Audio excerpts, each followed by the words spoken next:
One morning, Gordon was in the yard taking on a large supply of coal.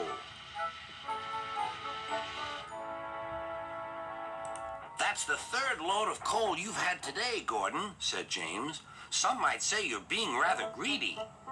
I'm an important engine, replied Gordon. Important engines need plenty of coal, but I doubt if you would understand that, James. James snorted and went about his work. Later, Gordon was taking on water from a standpipe because the water tower was under repair. I wouldn't drink too much of that water if I were you, Gordon. It might give you boiler ache. Pah, said Gordon. What's this, educating Gordon Day? First James, now you, Duck. Big engines have big needs. Little engines are just annoying. Don't say I didn't warn you, laughed Duck. Later, Gordon steamed into the yard at the big station.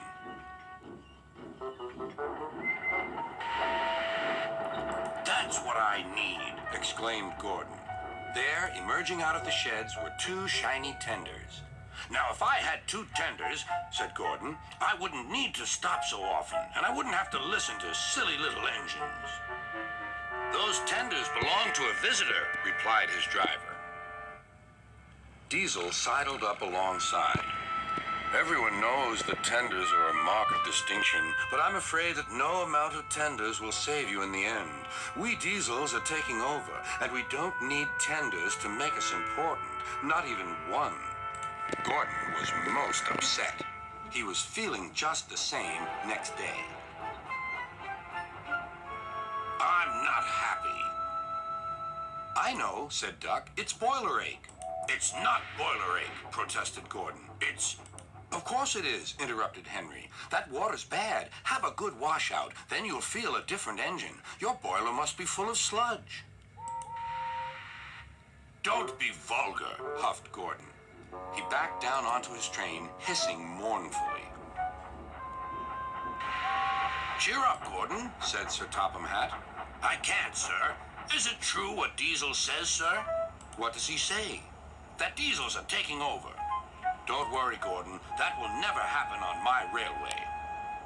One more thing, sir. Why did the visitor have two tenders? Because he lives on a railway with long distances between coaling depots.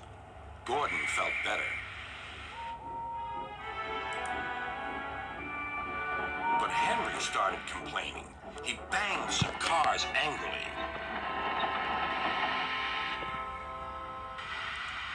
I always work hard enough for two, he puffed.